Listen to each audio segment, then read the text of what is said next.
Hi, village സ്പേസിലേക്ക് എല്ലാവർക്കും സ്വാഗതം. എല്ലാവർക്കും സുഖമല്ലേ? മൂടിക്കെട്ട് നിൽക്കുക രാവിലെ തൊട്ട്. എന്നാ മഴയാണ് വരാൻ പോകുന്നത്, ഇപ്പം പെയ്യും. ഇന്ന് വളരെ പ്രസിദ്ധമായ ഒരു കറിയാണ് നമ്മളിത് ചെയ്യുന്നത്. എന്താ അറിയോ? അങ്കമാലി മാങ്ങാക്കറി എന്ന് പറഞ്ഞാൽ വളരെ പ്രസിദ്ധമാണ്. അതുമല്ല വ്യത്യസ്തമായ രീതിയിലാണ് അത് ചെയ്യുന്നത്. നമുക്കതൊന്ന് ചെയ്ത് നോക്കിയാൽ നല്ല ടേസ്റ്റ് ആ അങ്കമാലി മാങ്ങാക്കറി. ഇപ്പോൾ സമയം കളാതെ എങ്ങനെയാണ് ചെയ്യുന്നതെന്ന് നോക്കാം. നല്ല പച്ച മാങ്ങ നോക്കി ഒരു 3 പച്ചമാങ്ങ എടുത്തിട്ടുണ്ട്. അപ്പോൾ ഈ മാങ്ങാക്കറി വെക്കുമ്പോഴത്തേക്ക് ഇതിൻ്റെ തൊലി ചെത്തിക്കളയണം. തൊലി ഒഴിവാക്കിക്കൊണ്ട് വേണം നമുക്കത് എടുക്കാൻ.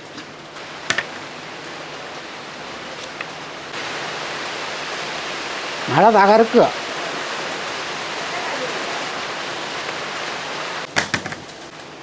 ഇത് കഴുകിയെടുക്കുക.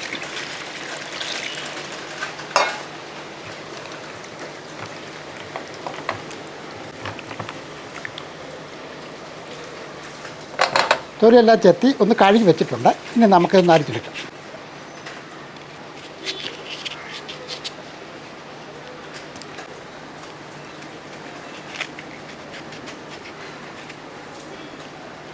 ഇപ്പം മാങ്ങ എല്ലാം ചെത്തി റെഡിയാക്കി വെച്ചിട്ടുണ്ട്. നമുക്കിനി ഒന്ന് അരിഞ്ഞെടുക്കാം. ഈ ഒരു രീതിക്ക് ഒരുപാട് വലിപ്പവും ആകല്ലേ, എന്നാൽ കുറഞ്ഞും പോകല്. ഈ ഒരു രീതിക്ക് അങ്ങോട്ട് അരിഞ്ഞെടുക്കും.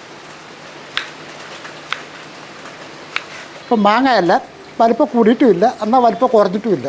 ഒരു മീഡിയം രീതിയിലൊക്കെ ഒരുപോലൊക്കെ നമ്മൾ അരിഞ്ഞ് വെച്ചിട്ടുണ്ട്. ഇത് പിടിക്കട്ടെ. ഇനി ഒരു ചട്ടി അങ്ങോട്ട് എടുക്കുക. മീഡിയം രീതിയിൽ 2 സവോള അരിഞ്ഞ് വെച്ചിരിക്കുന്നത് അതങ്ങോട്ട് ഈ ചട്ടിക്കകത്തോട്ട് ഇട്ട് കൊടുക്കും.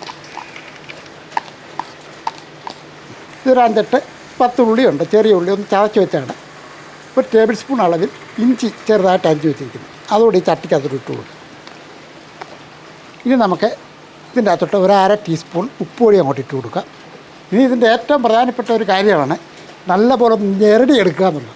കൈകൊണ്ട് തന്നെ അത് ഞെരടിയെടുക്കണം. കാര്യം ഇതിൻ്റെ ഏറ്റവും പ്രധാനപ്പെട്ട ഒരു കാര്യമാണ് ഈ സവോളയും ഇതൊക്കെ നല്ലപോലെ ഞെരടിയെടുക്കുക എന്നുള്ളത്. അത് ഏകദേശം ഒരു 4-5 മിനിറ്റെങ്കിലും ഇതേപോലെ തന്നെ ചെയ്യണം. ഇച്ചിരി ഉപ്പൂട്ട് ഇടുമ്പോഴത്തേക്ക് നല്ലപോലെ നമുക്ക് ഞെരടിയെടുക്കാൻ പറ്റും. ഒരു 3-4 മിനിറ്റെങ്കിലും നല്ലപോലെ ഒന്ന് ഞെരടിയെടുക്കണം. ഇപ്പോൾ ബാക്കി സാധനം കൂടെ നമുക്ക് ഇതിനകത്ത് ചേർക്കേണ്ടതുണ്ട്. അപ്പോൾ അവരുടെ ചേർത്തിട്ട് വേണം നമുക്കൊന്നുകൂടെ ഒന്ന് ഞെരടിയെടുക്കാൻ. പിന്നെ നമുക്കിതിൻ്റെ അകത്തോട്ട് 2 തണ്ട് കറിവേപ്പിലയും കൂടെ അങ്ങോട്ട് ഇട്ട് കൊടുക്കാം. നമ്മുടെ എരിവിന് പാകത്തിൽ ഒരു 3-4 പച്ചമുളക് അതുകൂടെ അങ്ങോട്ട് ഇട്ട് കൊടുക്കാം. അപ്പോൾ നമുക്കറിയാം ഈ സവോള കുറച്ച് നേരം ഇങ്ങനെ ഞെരടി കഴിയുമ്പോഴത്തേക്ക് അതിൻ്റെ അകത്ത് വെള്ളം ഇറങ്ങി വരും. ആ ഒരു രീതിക്ക് വരണം. അപ്പോൾ അത്ര സമയത്ത് തന്നെ നമുക്കത് ഞെരടി കൊടുക്കേണ്ടതായിട്ടുണ്ട്. വേണ്ട ഇപ്പം തന്നെ അതിനകത്തൊരു ഒരു വെള്ളമായി കണ്ടോ. അപ്പോൾ ഇതേപോലെ തന്നെ നല്ലപോലെ അതിൻ്റെ ആ സവോളയുടെ നീരൊന്ന് ഇറങ്ങി വരണം. ഇനി നമുക്ക് പൊടികളൊക്കെ ഒന്ന് ഇട്ട് കൊടുക്കാം. ഒരു 1/2 ടീസ്പൂണ് മഞ്ഞൾപ്പൊടി അങ്ങോട്ട് ഇട്ട് കൊടുക്കാം. ഇനി നമുക്ക് മല്ലിപ്പൊടിയാണ് 3 ടീസ്പൂൺ അളവിൽ മല്ലിപ്പൊടിയും കൂടെ ഇട്ട് കൊടുക്കാം. 1 ടീസ്പൂൺ കാശ്മീരി മുളക് പൊടിയാണ്. ഇത് കുറച്ച് കളറിനൊക്കെയാണ്. 1 ടേബിൾ സ്പൂൺ അളവിൽ വെളിച്ചെണ്ണയും കൂടെ അങ്ങോട്ട് ഒഴിച്ച് കൊടുക്കാം.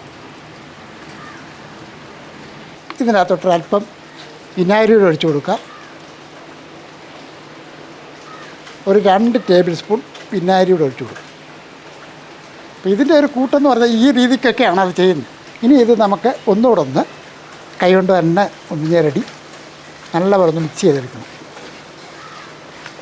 കാരണം ഞാൻ നേരത്തെ പറഞ്ഞില്ല, ഇതിൻ്റെ ഒരു രീതി എന്ന് പറഞ്ഞാൽ ഇങ്ങനെയാണ് നല്ലപോലെ ഞെരടി എടുക്കുക എന്നുള്ളത്. നല്ലപോലെ ഒന്ന് ഇളക്കി അപ്പം തന്നെ ഈ ഒരു രീതിക്ക് നമ്മൾ നല്ലപോലെ ഒന്ന് കുഴച്ച് വെച്ചിട്ടുണ്ട്.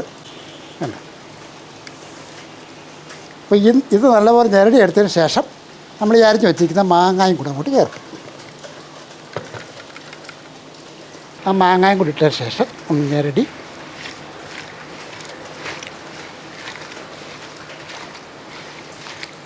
എല്ലാം കൂടെ കൂട്ടി ഒന്ന് ഞെരടിയെടുക്കും.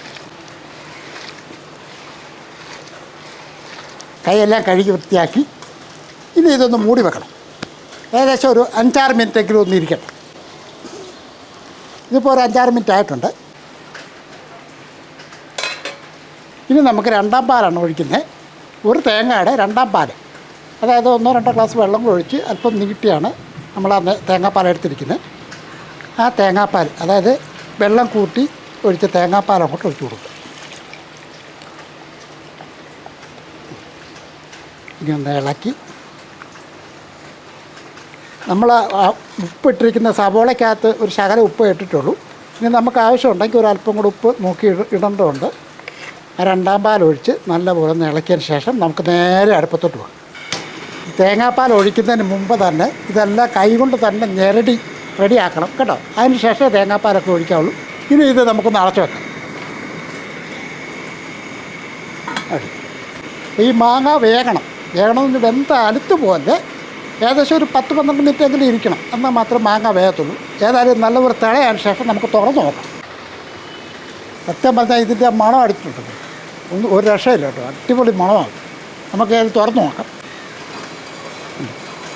നല്ലപോലെ തിളച്ചിട്ടുണ്ട്. ഈ രണ്ടാം പാലിനകത്താണ് ഈ മാങ്ങ വേകേണ്ടത്. ഒന്ന് ഇളക്കി കൊടുക്കുക.